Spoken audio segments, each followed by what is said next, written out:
Hello, I want to come and think with you today about anger. Most of us got some tricky experiences with anger, some tricky messages, some cultural conditioning, some family conditioning around what anger has looked like in our families, what has been acceptable around expressions of anger or not. Anger is an emotion, and emotions are neither wrong nor right. They just are. They are messages from our system letting us know that things don't feel okay.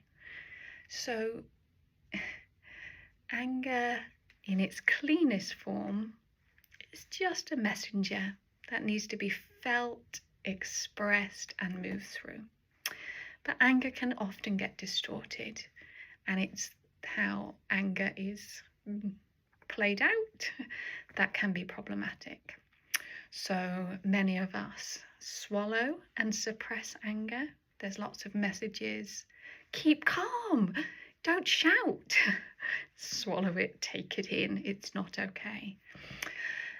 And anger can also come out in unclean ways where it's kind of directed at someone. So angry, aggressive outbursts directed at somebody. When we can notice the anger, the frustration, the annoyance coming up, we can pause the conversation, we can take ourselves off, and we can physically release that using sound and movement. I love the adult tantrum. And allow that energy to move through, and then tune back in. What was it about this situation that was activating my anger? Then we can return to the situation, communicate our needs, our boundaries, and do that in a clean way.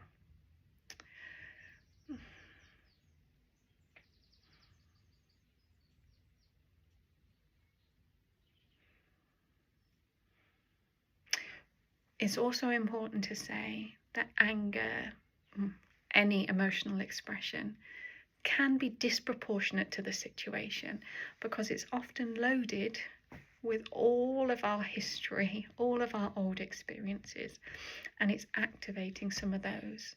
So once we've cleanly expressed it, we're out of the situation, we've done the present bit, it might be really useful to tune in to, okay, what in the past is this activating?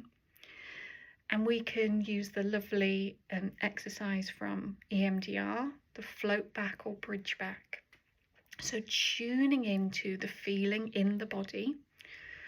Is it anger? Is it frustration? What's underneath that? Did I feel unheard? What was it that I felt disrespected?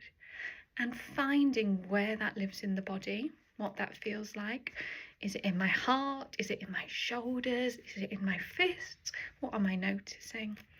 Tuning into the emotional resonance of that and allowing that feeling and our body to float back to an earlier time when we felt something similar in the past. Now, we can drop anywhere into our past, but if we drop into adult experiences, it might be worth just seeing if from there we can float back to an earlier time in childhood, particularly in the first 7 years of our life. Tuning into what's the roots and origins of this emotional expression in my body? What needs to be felt and moved through from the past so it doesn't keep getting activated in the present? Now, this can be big, deep, powerful work, so please look after yourself.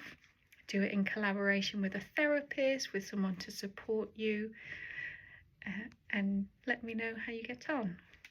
Send in loads of love. Many thanks.